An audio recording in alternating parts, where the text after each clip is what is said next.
Assalamualaikum warahmatullahi wabarakatuh. Perkenalkan, nama saya Sugara Hanika, Prodi Hukum Keluarga Islam 2. Baiklah, di sini saya akan menjelaskan materi dari kelompok 4, 5, dan 6. Dan untuk mempersingkat waktu, kita mulai dari kelompok 4. Yang berjudul Sunnah dan Kedudukannya. Sunnah dan kedudukannya dalam menetapkan hukum. Kehujahan sunnah, kaum muslimin telah sepakat bahwa apa saja yang berasal dari Rasulullah berupa perkataan, perbuatan, atau persetujuan dalam urusan syariat atau urusan kepemimpinan dan kehakiman, dan ia dinukili kepada kita dengan jalur periwayatan yang sahih, maka ia menjadi hujah bagi kaum muslimin dan menjadi sumber syariat yang mana para mujahid menyimpulkan darinya berbagai hukum syar'i yang berkaitan dengan perbuatan para mukallaf. Yang pertama, nas-nas dalam Al-Quran. Allah telah memberitakan untuk mengikuti Rasulnya dan menaatinya. Allah berfirman, "Wa ma ataakumur rasul lu fakhudhuhu wa ma nahakum anhu fantahu." Yang artinya, apa yang diberikan Rasul kepadamu, maka terimalah, dan apa yang dilarangnya bagimu, maka tinggalkanlah. Al-Asr ayat 7.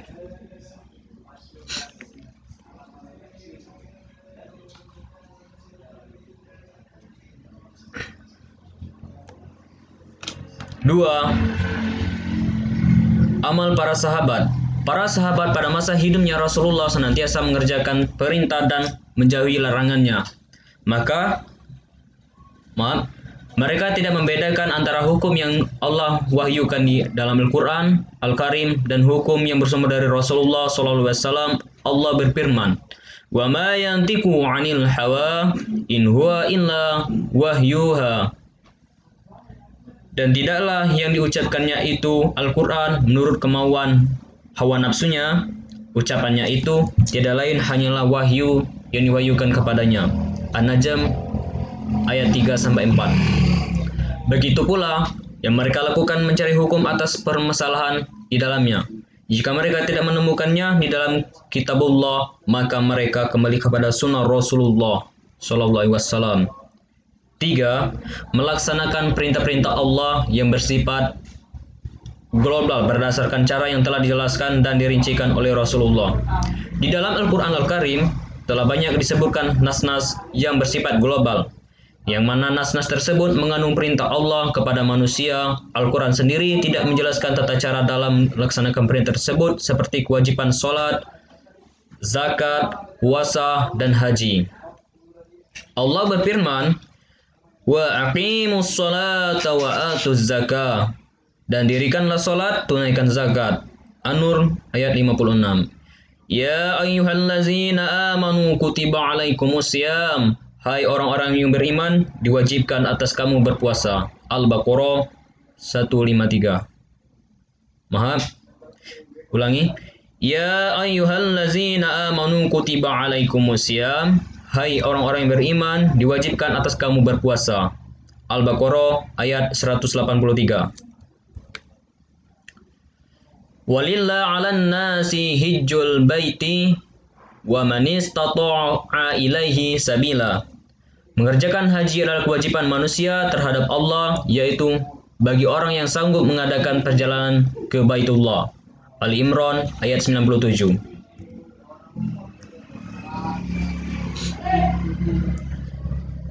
Jika saja sunnah-sunnah yang berisi penjelasan ini tidak menjadi hujah bagi kaum muslimin yang wajib diikuti, maka mereka tidak mungkin dapat melaksanakan berbagai perintah dan kewajiban yang terdapat di dalam Al-Quran serta mengikuti hukum-hukumnya.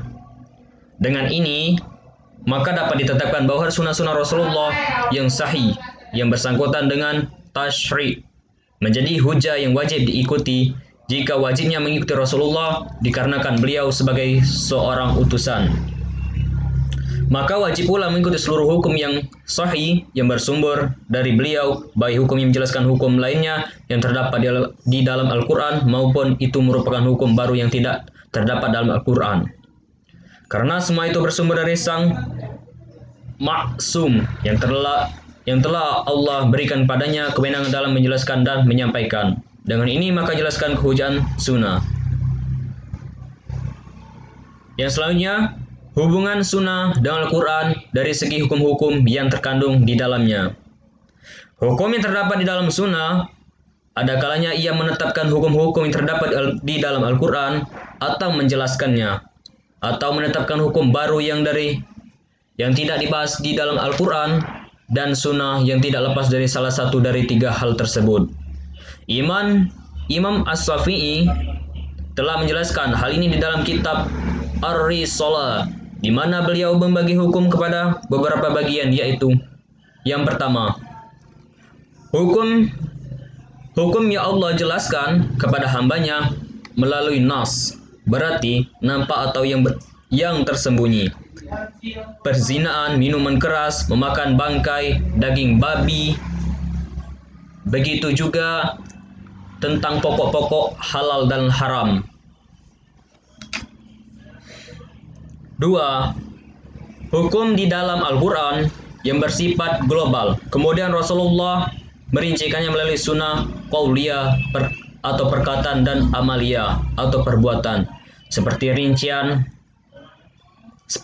waktu-waktu sholat, jumlah rakaatnya, dan semua hukum yang berkaitan dengannya. Begitu juga kadar dalam berzakat, waktu pengeluarannya, dan jenis-jenis harta yang wajib dikeluarkan zakatnya. Begitu juga hukum-hukum seputar puasa, tata cara ibadah haji, penyembelihan hewan, berburu, jenis-jenis hewan yang boleh dimakan maupun yang diharamkan, hukum pernikahan dengan segala perinciannya, hukum jual beli, dan hukum pidana yang bersifat global di dalam Al-Quran. Hal ini telah diisyaratkan di dalam ayat mulia yang berbunyi, wa anzalna ilaika dzikra litubayyina lin-nasi ma nuzzila ilaihim. Dan kami turunkan kepadamu Al-Quran agar kamu menerangkan pada umat manusia apa yang telah diturunkan kepada mereka. An-Nahl ayat 44. 3. Hukum yang ditetapkan oleh Rasulullah sendiri pada permasalahannya yang hukumnya tidak terdapat di dalam Al-Quran, di dalam kitabnya. Diakui bahwa di dalam syariat ini ada sejumlah hukum atau aturan yang tidak ditetapkan kecuali melalui sunnah saja. Dalam memahami perkara ini, maka kita dapat melihat bahwa sunnah Rasulullah merupakan kekayaan yang sumber dari menjelaskan atau merincikan hukum global di dalam Al-Quran, menghususkan hukum yang bersifat umum, membatasi hukum yang bersifat mutlak, dan di dalam menetapkan hukum yang belum dibahas di dalam Al-Quran. Ia adalah materi agung yang mampu memberi asupan pada fikih Islam dan mengembangkan unsur-unsur hukum syariat. Dan di sini mutawir dan ahad. Dari segi sanad, hadis dapat dibagi menjadi dua bagian pokok, yaitu al-mutawir dan al-ahad. Yang pertama, al-mutawatir adalah hadis yang diriwayatkan oleh banyak perawi yang lazimnya mereka terhindar dari melakukan dusta melalui dari awal hingga akhir sanad, dan mereka semua bersanad kepada panca indera. Jumlah jalur yang dapat periwayatan ini tidak ada batasannya. Acuan yang dianggap di dalam masalah ini adalah hendaknya jumlah para perawi pada tiap tabaqah tingkatan cukup untuk dipercaya dan hati merasa tenang dengan jumlah tersebut, serta mustahil kemungkinan terjadi kesepakatan mereka semua untuk berdusta pada apa yang mereka diriwayatkan, disertai menyadarkan periwayatan pada panca indera seperti mendengar atau menyaksikan. Al-mutawatir menginformasikan ilmu yang sangat penting. Tidaklah seorang pun mengetahui sebuah periwayatan yang memenuhi syarat mutawatir, melainkan ia mendapatkan rasa yakin pada dirinya. atas keabsahannya serta kebenaran apa yang dikandung olehnya. Oleh sebab itu, wajib hukumnya mengamalkan hadis mutawatir tanpa harus mencari status para perawinya. Al-mutawatir sendiri terbagi menjadi mutawatir lafzi dan maknawi dengan disertai kesepakatan para perawi dalam lafalnya tentang satu kejadian tertentu. Contohnya adalah hadis man kazzaba alayya muta'ammadan falyatabawwa maq'adahu minan nar. Barang siapa secara sengaja berdusta atas namaku, maka bersiaplah menempati tempat duduknya di dalam neraka. Sementara mutawatir maknawi adalah sekelompok perawi yang diriwayatkan berbagai macam kejadian yang mereka temukan dan kejadian tersebut memiliki inti yang sama, di mana mustahil kemungkinan terjadinya kesepakatan mereka semua atas kedustaan pada apa yang mereka riwayatkan. Contohnya adalah hadis-hadis yang berbicara tentang mengangkat tangan ketika berdoa, di mana telah diriwayatkan sekitar 100 hadis dari Rasulullah yang menyebutkan bahwa beliau mengangkat kedua tangan beliau pada saat berdoa. Yang kedua, al-had. Hadis ahad adalah hadis yang tidak memenuhi syarat hadis mutawatir dan ia dikategorikan menjadi masyhur, aziz atau gharib. Bagian A, masyhur. Pengertiannya menurut para ahli hadis adalah hadis yang memiliki jalur lebih dari 2 atau tidak mencapai jalur yang dimiliki oleh mutawatir. Para ahli fikih menampakkannya dengan al-mustafid. Karena keterangannya ia al-mustafid diambil dari istilah air meluap. Kadangkala istilah al-musahhur dimaksudkan untuk hadis yang tenar di antara lisan manusia, baik ketenarannya di antara para ahli fikih, ahli tushul, ahli nahwu maupun masyarakat secara umum.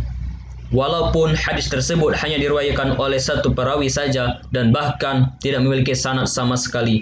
Oleh karena itu, ketenaran sebuah hadis tidak menunjukkan kesahihan hadis tersebut dan ia bisa saja pada hakikatnya da'im ataupun palsu. Perkara halal yang paling dibenci oleh Allah cerai, begitu juga hadis yang berbunyi La salata li jaril masjidi illa fi masjid.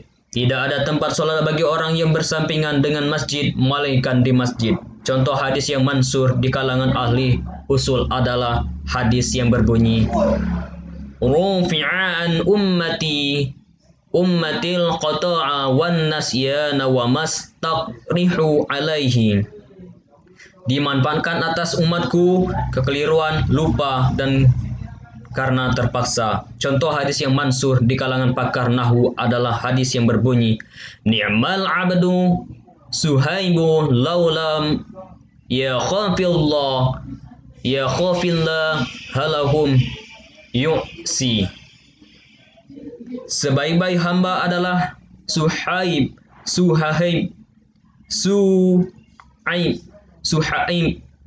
andai ia tidak takut kepada Allah, ia tidak akan bermaksiat. Bagian B, aziz, yaitu hadis yang diriwayatkan oleh 2 perawi pada salah satu tingkatan dari sekian tingkatan sanad, di mana perawi pada suatu tingkatan tidak kurang dari 2 orang, walaupun pada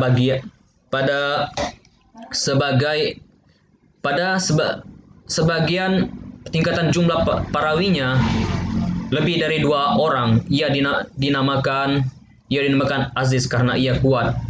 Ia kuat karena adanya jalur lain yang ikut meriwayatkan. Ia diambil dari kata azza yang bermakna kuat. Ia juga dinamakan aziz karena kelangkaannya. Dari kata azza yang bermakna langka, contohnya hadis yang diriwayatkan oleh Syekh Hani Al-Bukhari dan Muslim. Dan periwayatan Anas, sedangkan Al-Bukhari juga meriwayatkan dari Abu Hurairah bahwasannya Rasulullah bersabda, "La yu'minu ahadukum hatta akuna ahabu ilaihi min walidihi wa waladihi." Tidaklah salah seorang di antara kalian beriman hingga aku lebih ia cintai daripada orang tua dan anaknya. C. Bagian gorib. Gorib yaitu hadis yang diriwayatkan oleh satu perawi saja pada seluruh tingkatan sanad. Contohnya adalah hadis yang melarang menjual atau menghibahkan wala. Sunnah yang qad'i dan zoni. Sunnah yang mutawatir sumbernya pasti dari Rasulullah. Karena mutawatir memberikan kepastian akan benarnya suatu khabar. Indikasinya terkadang mengarah pada suatu yang pasti apabila apabila mengandung makna lebih dari satu. Sementara sunnah yang ahad sumbernya belum pasti dari Rasulullah karena sanadnya tidak memberikan kepastian akan benarnya suatu khabar. Indikasinya terkadang mengarah kepada sesuatu yang pasti apabila nasnya tidak mengandung takwil, dan terkadang juga tidak mengarah kepada sesuatu yang pasti apabila nasnya mungkin untuk ditakwil.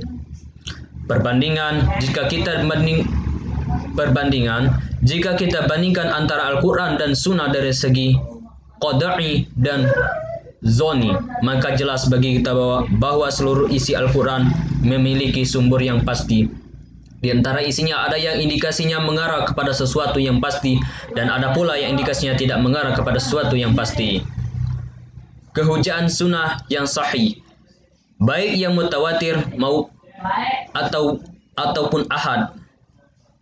Sunnah mutawatir ataupun sunnah ahad yang sahih yang memenuhi syarat adalah ketelitian dalam hafalan sanad yang bersambung dan selamat dari kecatatan. Ia menjadi argumen yang wajib diikuti dan diamalkan. Subhat orang-orang yang menentang kehujaan sunnah. Yang pertama, sebagian orang pada zaman dahulu maupun sekarang menyangka bahwa Al-Quran dengan isyaratnya yang bermacam-macam merupakan sumber hukum yang wajib untuk mencukupkan dengannya saja.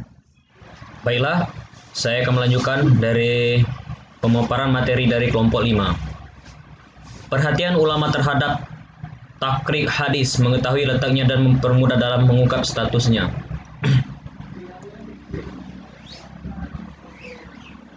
Yang pertama, Musnad Zaid bin Ali. Yang kedua, Sirah Ibnu Hisam.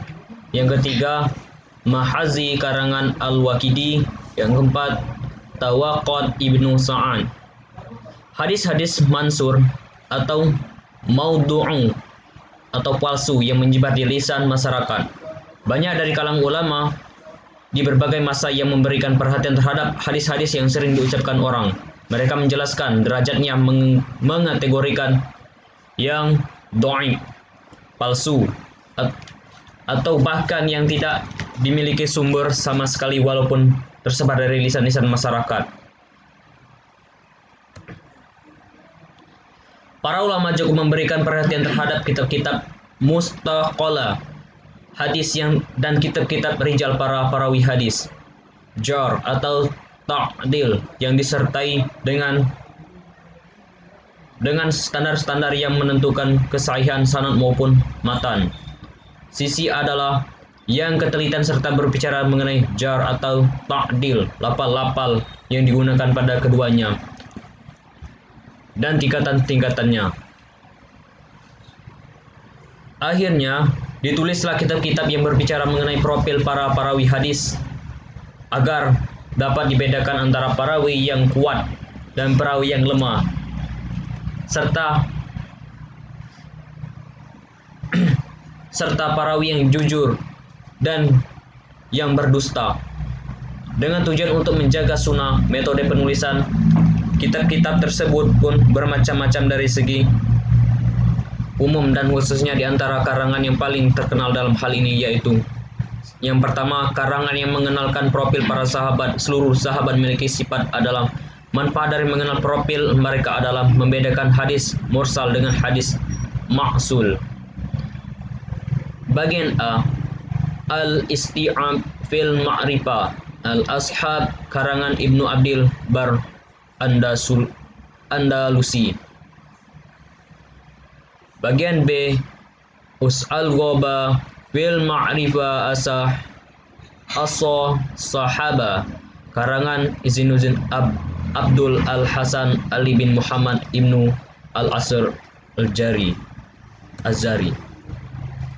Yang kedua, karangan tentang tingkatan-tingkatan para perawi. Ia tercakup profil para tiap syekh, tiap tingkatan, baik tingkatan mereka secara umum ataupun tingkatan orang-orang yang dikhususkan. 3. Karangan yang berbicara tentang semua perawi hadis secara umum, yaitu kitab yang pembahasnya kitab terkhusus pada profil perawi pada kitab tertentu. 4. Karangan-karangan yang mengulas profil-profil para perawi pada kitab tertentu. 5.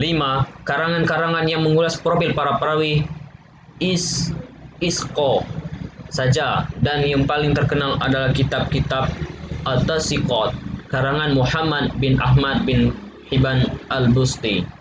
Karangan-karangan yang mengulas bagian 6. Karangan-karangan yang mengulas profil para perawi dhaif saja, dan orang paling terkenal adalah A. Ad-Du'afa Al-Kabir karangan Imam Al-Bukhari. Awal pembukuan sunnah dan pada awal pembukaan sunnah pada zaman Rasulullah, sebagaimana diketahui bahwa orang-orang Arab sebelum datangnya Islam tidak mengenal menulis dan membaca, namun mereka merupakan pusat perdagangan, menjadi saksi atas keberadaan sebagian orang yang bisa menulis dan membaca pada saat sebelum diutusnya Nabi. Meskipun sebagian sejarah mencatat bahwa sejumlah mereka hanyalah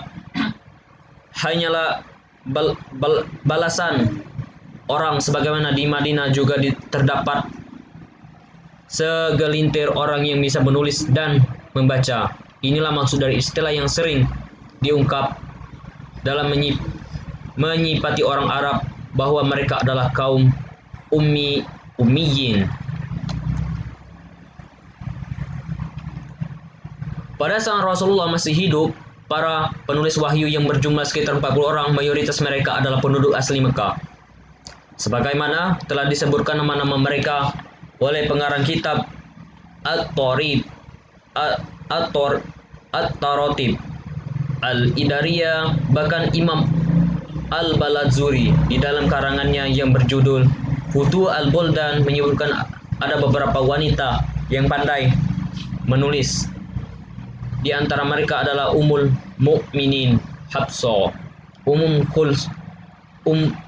Kulsum binti Udba, As-Safa binti Abdullah Al-Quraisiyah, Aisyah binti Sa'ad, dan Karimah binti Miqdad.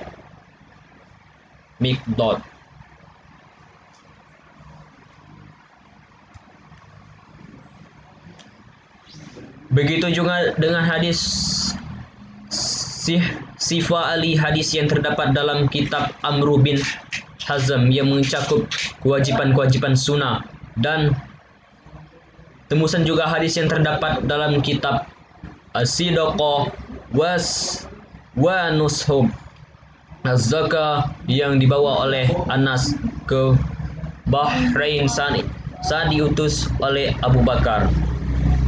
Hadis Abu Hurairah yang berbunyi bahwa Abdullah bin Amr bin Asad dahulu menulis hadis sedangkan aku tidak menulisnya, dan contoh-contoh hadis lainnya.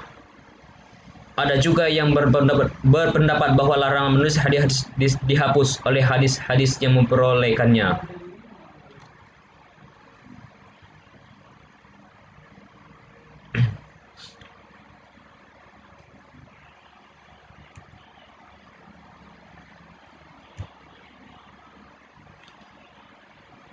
Abdullah bin Amr menganggap agung salipah tersebut sehingga ia berkata, aku tidak suka untuk hidup kecuali karena dua hal, yaitu sadiqah dan wat. Sadiqah adalah lembaran-lembaran yang kutulis padanya hadis-hadis dari Rasulullah, sementara wat adalah tanah yang disedekahkan oleh Amr bin As, yang mana dahulu ia mengurus tanah tersebut.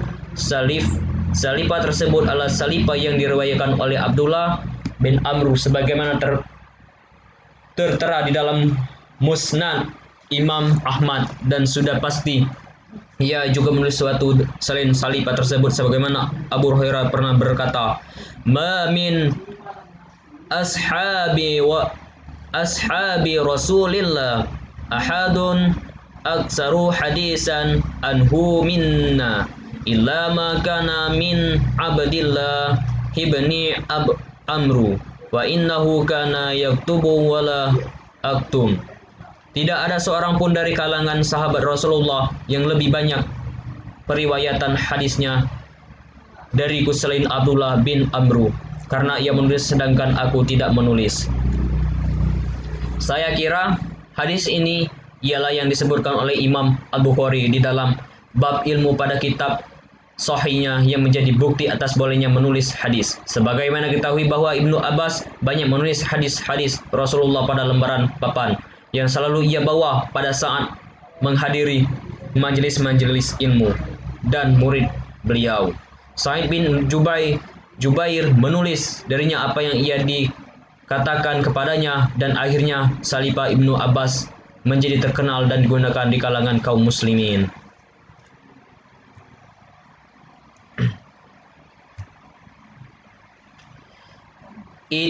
Ijtihad Rasulullah. Dakwah Rasulullah bersandar pada mentauhidkan Allah dan melepas diri dari kesyirikan sehingga urusan manusia lurus di atas ibadah murni kepada Allah. Itulah seruan pada Rasul. Pada rangkaian dakwah mereka yang menerangi seluruh aspek kehidupan manusia, di antara hal penting dalam dakwah tersebut adalah hendaknya kaum mukminin dididik untuk tunduk kepada apa saja yang datang dari Allah, baik berupa perintah maupun larangan, serta mengikuti jejak Rasulullah. Allah berfirman, "Laqad kana lakum fi Rasulillahi aswatun hasanah liman kana yarjullaha wal yaumal akhir wa dzakarallaha katsira." Sesungguhnya telah ada pada diri Rasulullah itu suri teladan yang baik bagimu, yaitu bagi orang yang mengharap rahmat Allah dan kedatangan hari kiamat, dan dia banyak menyebut Allah. Al-Ahzab ayat 21. Dari nas-nas yang berbagai realita kehidupan Rasulullah telah jelas bahwa peran beliau memiliki dua sisi, yaitu sisi kemanusiaan yang mana sisi ini memperkenankan bagi beliau untuk melakukan seperti yang diperkenankan bagi orang-orang selain beliau. Kedua, yaitu sisi yang atau surat yang telah ditulis diletakkan pada rumah Rasulullah Shallallahu Alaihi Wasallam, yang mana para penulis wahyu menyalin tulisan tersebut untuk diri mereka sendiri. Ijtihad para sahabat pada masa Rasulullah. Rasulullah telah menyetujui Mu'az atas ijtihad yang ia lakukan pada permasalahan yang tidak ia dapatkan padanya nas dari Allah maupun Rasulnya. Diriwayatkan oleh beberapa sahabat dari Mu'az bahwa Rasulullah berkata kepadanya pada saat beliau mengutusnya ke Yaman, "Apa yang akan engkau perbuat jika engkau memerlukan pemutusan hukum?" Nah, ia berkata, aku memutuskan sesuatu hukum yang terdapat dalam kitabullah. Nabi kembali bertanya, bagaimana jika engkau tidak mendapatkannya di dalam kitabullah? Dia menjawab, maka dengan sunnah Rasulullah. Nabi bertanya lagi, bagaimana jika engkau tidak mendapatkannya di dalam sunnah Rasulullah? Ia menjawab, aku berijtihad dengan pendapatku dengan puji, berijtihad aku berijtihad dengan pendapatku dengan sungguh-sungguh. Lalu Nabi memukul dadanya seraya berkata, segala puji bagi Allah yang telah menunjukkan utusan Rasulnya kepada suatu yang diridai Allah Rasulullah. Yang pertama, ijtihad yang mereka lakukan saat mereka tidak bersama Nabi. Terdapat beberapa peristiwa yang mana para sahabat melakukan ijtihad padanya. Di saat ketidakhadiran Nabi bersama mereka, kami akan menyebutkan sebagiannya pada poin-poin berikut ini.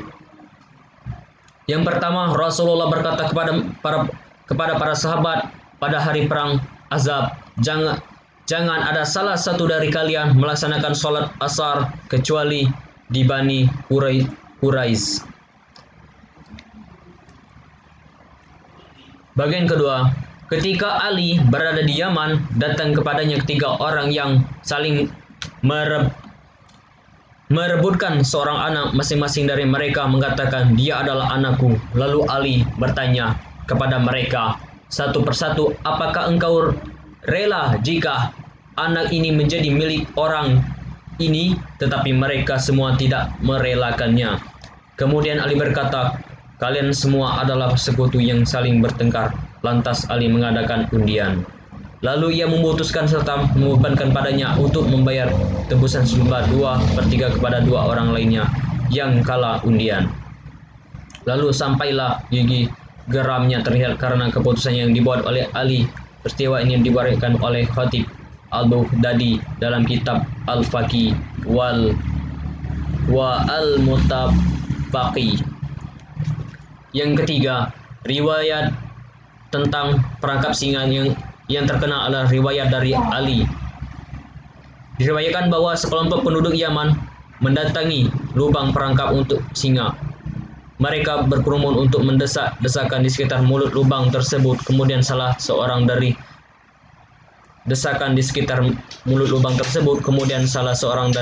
mereka jatuh ke dalam lubang tersebut dan ia menarik seorang kedua bersamanya. Kemudian orang kedua tersebut juga menarik orang ketiga.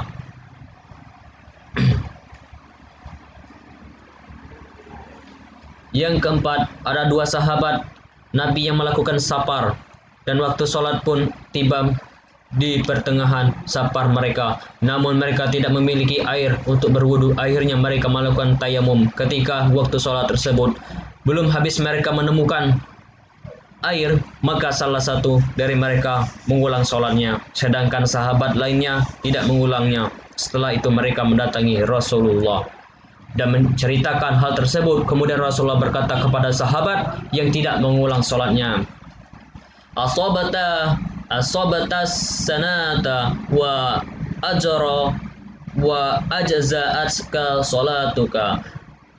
Perbuatanmu sungguh dengan sunnah dan sholatmu sudah dianggap sah bagimu. Beliau juga berkata kepada sahabat yang mengulang sholatnya, lakal ajru marrataini, engkau mendapatkan 2 pahala.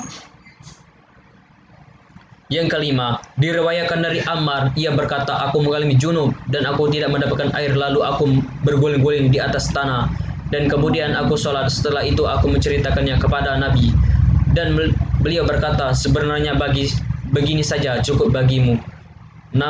Nabi sambil memukul telapak tangan beliau ke permukaan tanah, kemudian mengembusnya dan kemudian beliau mengusap wajah dan kedua telapak tangannya. Yang keenam, sikap diamnya Nabi atas sahabat yang meruqyah dengan bacaan Al-Fatihah dan mengambil upah darinya. Imam Al-Bukhari meriwayatkan dari Abu Sa'id Al-Khudri, ia berkata, pernah berapa sahabat Nabi melakukan safar sehingga mereka tiba di sebuah desa dan beristirahat di sana. Mereka pun meminta kepada penduduk desa dan beristirahat di sana. Mereka pun meminta kepada penduduk desa tersebut untuk melayani mereka, tetapi penduduk tersebut enggan melakukannya.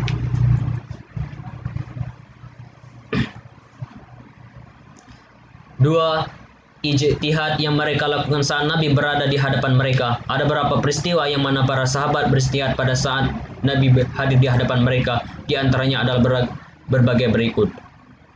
Yang pertama, Sa'ad bin Mu'az melakukan ijtihad di saat ia menghadapi Bani Quraisy.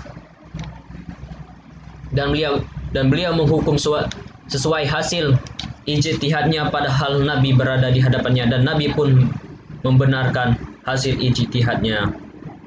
Yang kedua, Imam Ahmad meriwayatkan dari Abdullah bin Amr bin As. Ia berkata, telah datang kepada Rasulullah dua orang saling berurusan untuk mencari keputusan hukum. Lalu beliau berkata kepada Amr, selesaikanlah permasalahan mereka berdua, wahai Amr. Yang ketiga, dalam hadis Ummu Atiyah yang diriwayatkan oleh beberapa perawi, ia berkata, ketika putri Rasulullah wafat, beliau masuk ke tempat kami, lalu beliau bersabda, mandikanlah ia sebanyak 3 kali atau 5 kali atau bahkan lebih jika kalian merasa memerlukannya, menggunakan air dan daun bidara, dan campurkanlah kapur barus pada basuhan terakhir atau sekedarnya saja. Apabila kalian telah selesai memandikannya, maka beritahulah aku. Lalu beliau memberikan sarungnya kepada kami seraya berkata, pakailah ini untuknya, yaitu sarung tersebut. Yang keempat, Al-Bukhari dan Muslim meriwayatkan dari Abu Qatadah, ia berkata, kami keluar bersama Nabi pada perang Hunain. Tak kala kami berhadapan dengan musuh, sebagian dari kaum muslimin mundur. Kemudian aku melihat seorang laki-laki musyrik menguasai seorang muslim. Aku langsung berbalik sehingga aku dapat mendatanginya, dan arah belakang kemudian aku penggal batang lehernya.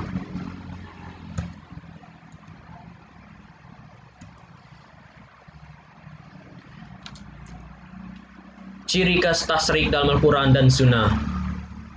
Yang pertama, ma'ruf dan mungkar. Syariat dalam bertujuan membangun kehidupan manusia yang ma'ruf dan menjatuhkan dari yang mungkar. Oleh karenanya, dakwah Islam berdiri di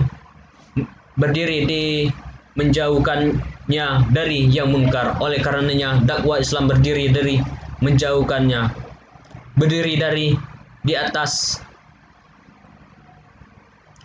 di atas seruan kepada yang ma'ruf dan mencegah dari suatu yang mungkar.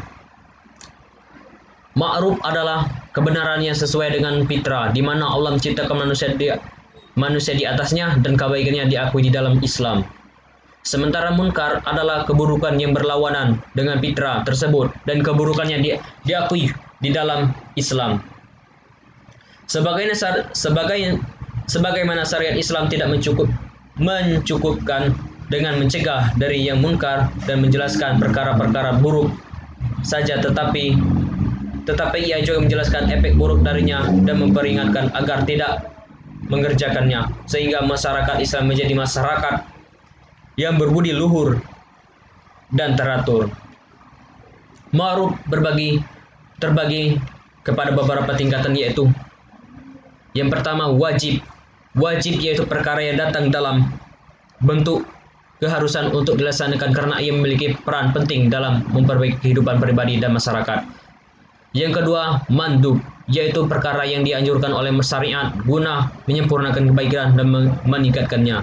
Yang ketiga, mubah, yaitu perkara yang tidak ada ancaman jika ditinggalkan dan tidak pula memiliki pengaruh terhadap ketakwaan jika dikerjakan. Hal ini tidak hanya mencakup perkara-perkara yang diizinkan oleh syariat saja.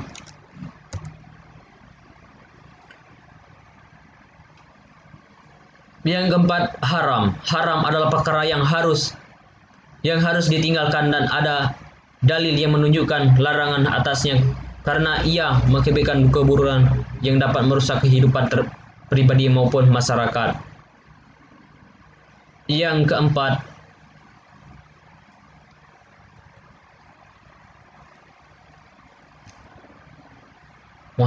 yang kelima, tingkatan berikutnya yaitu makruh. Makruh adalah perkara yang tingkatannya berada di bawah haram, di mana ia mengganggu dalam jalan kebaikan dan menghalangi manusia dari mewujudkan peningkatan dalam mendekatkan diri kepada Allah. serta menggapai derajat yang tinggi kehidupan akhirat kelak diri kita kepada Allah, serta menggapai derajat yang tinggi di kehidupan akhirat kelak. 2. Syariat memiliki cakupan yang luas. Hukum taklifi yang berkaitan dengan ma'ruf dan mungkar datang dengan mencakup seluruh aspek kehidupan, baik dari sisi akidah dan apa saja yang berkaitan dengannya perkara-perkara yang gaib. Yang ketiga, syariat bersifat menyeluruh dan tidak dapat dipisah-pisah. Prinsip syariat yang membahas seluruh cabang kehidupan manusia dengan berbagai bentuk, menggambarkan kesatuan yang sempurna dan tidak dapat dipisah-pisahkan. Kesatuan ini dinamakan dengan Islam, di mana manusia tidak boleh mengambil sebagian ajarannya saja dan meninggalkan sebagian lainnya. Yang keempat, nas-nas dalam syariat Islam mencukupi kebutuhan manusia. Nas-nas syariat yang terdapat di dalam Al-Quran dan Sunnah, apa yang bersifat qad'i pasti dan ada yang bersifat muhtamal mengandung beberapa kemungkinan. Qad'i adalah hukum-hukum yang jelas dan pasti yang terdapat di dalam Al-Quran dan Sunnah yang sahih. Hukum-hukum ini menjelaskan pokok-pokok halal dan haram serta membahas kaidah umum yang mana kehidupan manusia tegak di atasnya di dalam syariat, di mana hukum perkara-perkara tersebut tidak pernah berubah dengan perubahan waktu dan tempat. Adapun muhtamal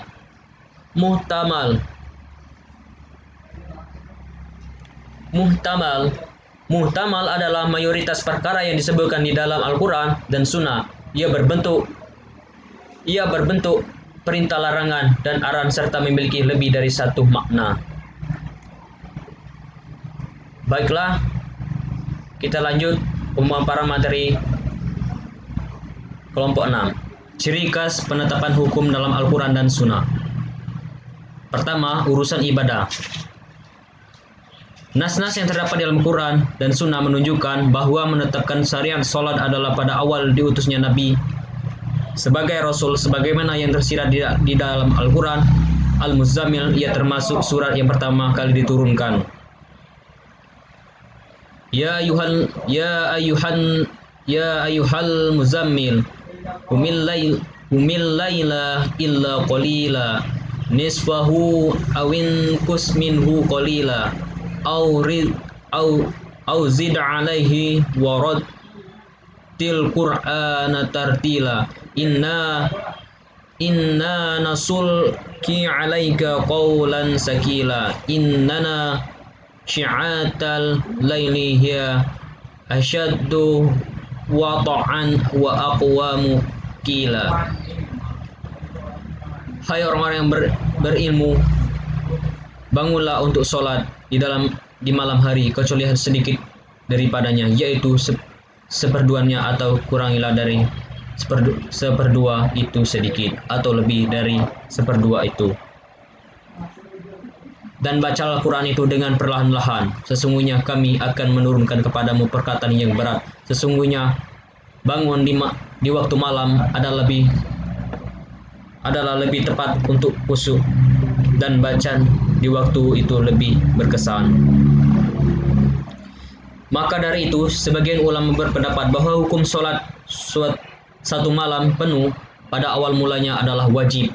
Kemudian turun keringanan setelah 6 bulan, sebagaimana yang terkandung pada bagian akhir surat tersebut dengan mewajibkan sholat pada sebagian malam saja. Maka Allah memberi keringanan dari mereka setelah berlalu 10 tahun. Kemudian kewajiban tersebut dihapus dengan diturunkannya kewajiban sholat 5 waktu pada peristiwa Isra dan Mi'raj. Dikatakan pula bahwa Rasulullah pada awal pengutusannya melaksanakan sholat 2 rakaat pada waktu bagian dan 2 rakaat pada waktu petang.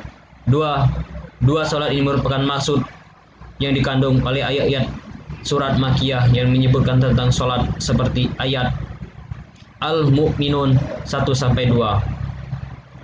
Telah diriwayatkan secara sahih dan Aisyah Ia berkata, sesungguhnya sholat 5 waktu diwajibkan pada mulanya 2 rakaat, kemudian jumlah rakaatnya ditambah untuk sholat saat bermukim, dan jumlah rakaat tersebut yaitu 2 rakaat ditetapkan sebagai sholat saat bersafar. 2. Adapun pelaksana sholat 5 waktu telah disebutkan secara global di antara Allah berfirman, Surat Ar-Rum ayat 17-18. Pada kali kedua ia sholat zuhur ketika panjang bayangan sesuatu sesuai dengan benda aslinya seperti waktu asar kemarin. Kemudian ia sholat asar ketika panjang bayangan 2 kali lipat dari benda aslinya. Lalu ia sholat maghrib sebagaimana waktu hari sebelumnya. Lalu ia sholat isya yang akhir ketika sepertiga pertama dari malam telah berlalu. Lalu ia sholat subuh ketika bumi mulai terang oleh sinar matahari. Yang ketiga, dasar penetapan syariat bersuci adalah di Mekah. Sebagaimana firman Allah di dalam surat Al-Muttasir, ia merupakan surat yang pertama kali diturunkan setelah surat Al-Alaq ayat 1-5. Yang keempat, sholat Jumat diwajibkan sebelum hijrah, yaitu setelah peristiwa Aqabah di mana orang-orang berbaiat kepada Rasulullah. Lalu Rasulullah mengutus bersama mereka Mus'ab bin Umar dan memerintahkannya untuk mengajarkan kepada mereka bacaan Al-Quran dan Islam serta memahamkan mereka terhadap ajaran agama. Ia dinamakan sebagai Muqarib di Madinah. Ketika ia sampai di Madinah, ia singgah di rumah Asad bin Zurarah dan sholat bersama mereka. Ia meminta izin kepada Rasulullah untuk melakukan sholat Jumat dan beliau mengizinkannya. Ia melaksanakan di Madinah sebelum peristiwa hijrah. Yang kelima, penetapan syariat khutbah adalah pada tahun pertama setelah hijrah, sebagaimana disebutkan oleh Ibnu Ishaq. Ia menyebutkan khutbah yang pertama disampaikan oleh Rasulullah bahwasanya beliau berdiri di hadapan mereka, lalu beliau bertahmid dan memuji Allah dengan pujian yang layak baginya. Kemudian bersabda, amma ba'da, wahai manusia, tingkatkanlah diri kalian, niscaya kalian akan tahu demi Allah, sungguh salah seorang dari kalian akan goncang. Kemudian ia meninggalkan kambing gembalanya tanpa penggembala. Yang keenam, azan disyariatkan kepada tahun pertama setelah hijrah. Azan mengandung lafal-lafal yang telah diketahui dan disyariatkan untuk dikembangkan pada waktu-waktu sholat guna memberitahukan maksudnya waktu dengan azan. Para sahabat mengamati maksudnya waktu sholat kemudian berkumpul untuk melaksanakannya. Kedua, urusan muamalah. Larangan berbuat curang dalam takaran dan timbangan termasuk dalam perkara pertama yang berkaitan dengan muamalah setelah hijrahnya Rasulullah ke Madinah. An-Nasa'i dan Ibnu Majah meriwayatkan dari Jarur Ali bin Husain bin Waqib secara mustashil dari Ibnu Abbas. Ia berkata, ketika Nabi tiba di Madinah, penduduk Madinah merupakan orang paling buruk dalam takar menakar. Allah menurunkan firman-Nya, Wailul lil mutaffifin. Surat Al-Mutaffifin ayat 1.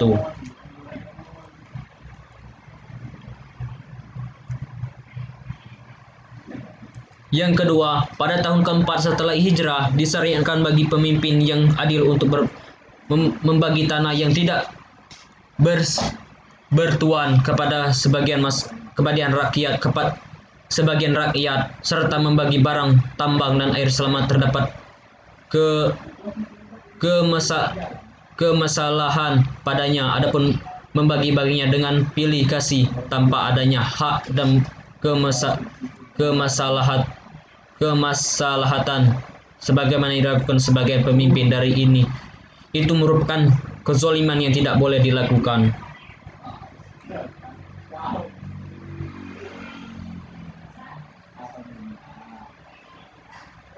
Yang ketiga, Musaqah dan Muzara'ah disyariatkan pada tahun ke-7 ketika Rasulullah membuat kesepakatan kerja dengan orang Yahudi Khaybar. Diriwayatkan pada Ibnu Umar yang menuturkan bahwasanya Rasulullah mengubah kesepakatan kerja dan penduduk Khair dengan memberi upah dari setengah hasil tanaman yang berupa buah atau tanaman. Yang keempat, haramnya menjual khamar, bangkai babi dan patung ditetapkan pada tahun ke-8 Hijriah setelah kota Mekah ditaklukkan. Imam Al-Bukhari dan Muslim meriwayatkan dari Jabir bin Abdillah, ia telah mendengar Rasulullah bersabda ketika berada di Mekah pada saat melakukan kota Mekah. Yang keenam, mayoritas hukum seputar akad dan muamalah disyariatkan pada tahun 10 Hijriah. Maka surat Al-Maidah turun, ia termasuk surat yang terakhir turunkan, sedang pada awalnya tersirat perintah untuk memenuhi akad-akad. Al-Maidah ayat 1. Sebelumnya telah turun larangan memakan harta orang lain dengan cara yang batil sebagaimana dalam firman-Nya. An-Nisa ayat 29. Ketiga, urusan kehidupan rumah tangga. Yang pertama, Al-Quran yang turunkan di Mekah membawa misi untuk menjaga kemaluan dan Rasulullah menghapus pernikahan jahiliyah. Islam memotivasi untuk menikah dan melarang dari tabatu. Hukum-hukum seputar nikah disyariatkan pada awal fase Madinah dan kebanyakan hukum tersebut tercantum di dalam Al-Quran dalam surat An-Nisa ayat 3-4. Yang kedua, Rasulullah mempersaudarakan antara Mujahirin dan Ansor. Setelah hijrah mereka saling mewarisi karena persaudaraan tersebut dan bukan karena kekerabatan. Pihak Mujahirin mewarisi dan pihak Ansor. Begitu juga sebaliknya pada tahun kedua Hijriah turun firman Allah surat Al-Anfal ayat 72. Yang ketiga, Allah menetapkan syariat talak, rujuk, kuluk, dan iddah dan tahun ketiga Hijriah, yang mana pada saat itu turun surat At-Talaq dan beberapa ayat tentang talak dan iddah dalam surat Al-Baqarah.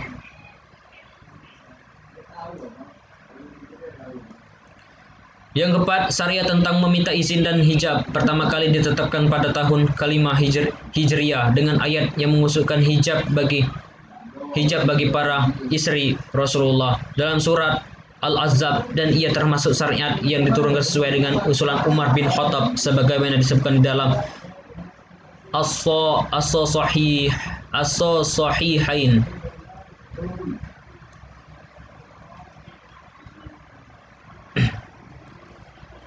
Yang kelima,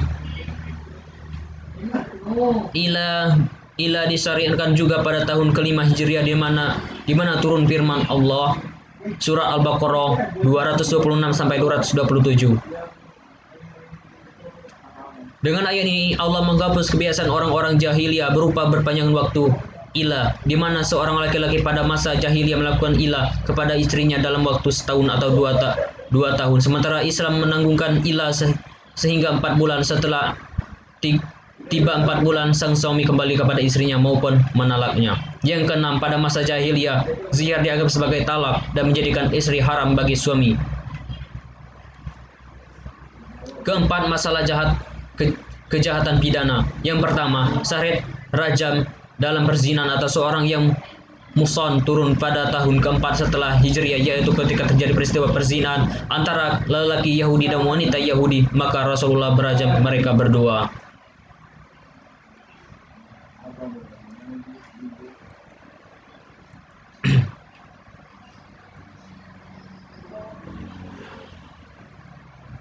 Yang kedua, pada tahun keempat juga disyariatkan hukuman atas qadzaf pada bagian akhir hadis ifki, dan padanya turun firman Allah surah An-Nur ayat 4-5. Yang ketiga, pengharaman arak ditetapkan secara berangsur-angsur hingga pada akhirnya keharamannya ditetapkan secara total. Pengharaman judi, berkurban untuk pahala, dan pengundi nasib dengan panah turun pada tahun ke-6 setelah hijrah.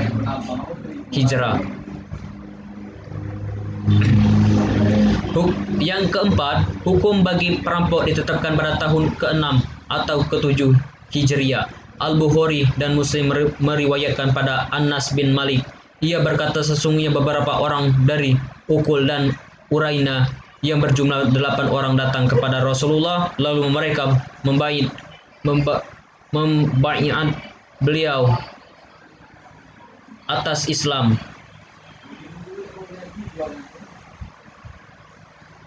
Yang kelima, menetapkan syariat kisos atau jiwa dan anggota badan adalah pada tahun ke-8 Hijriah. Islam menghapuskan kebiasaan yang berlaku pada masa jahiliyah yang berupa pembedaan dalam penegakan kisos berdasarkan jahiliyah yang berupa perbedaan dan menegakkan kisos berdasarkan pangkat dan nasab, dan Allah memberitakan keadilan dan kesetaraan. Ibnu Abi Hatim meriwayatkan perkataan Sa'id bin Jubair mengenai firman Allah Surah Al-Baqarah ayat 178.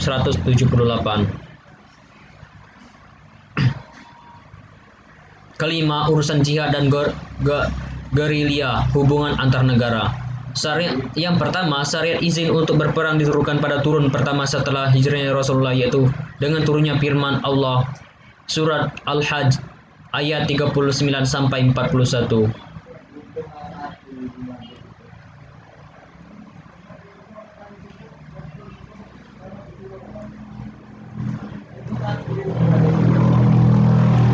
Yang kedua, perang Badar terjadi pada tahun kedua Hijriah dan pada saat itu turun surah Al-Anfal. Yang pertama, pada tahun kedua Hijriah hukum-hukum tentang nafal, rampasan perang dan pembagiannya ditetapkan dengan turunnya firman Allah Al-Anfal ayat 1. B. Permulaan ditetapkannya hukum yang berkaitan dengan para tahanan sebelum munculnya kekuatan kaum muslimin adalah tahun kedua Hijriah. Begitu juga di Badar, yaitu ketika Rasulullah mengajak musyawarah pada sahabatnya mengenai para tawanan perang Badar. Umar mengusulkan untuk membunuh mereka dan Abu Bakar mengusulkan untuk memaafkan mereka dan menerima tebusan dari mereka.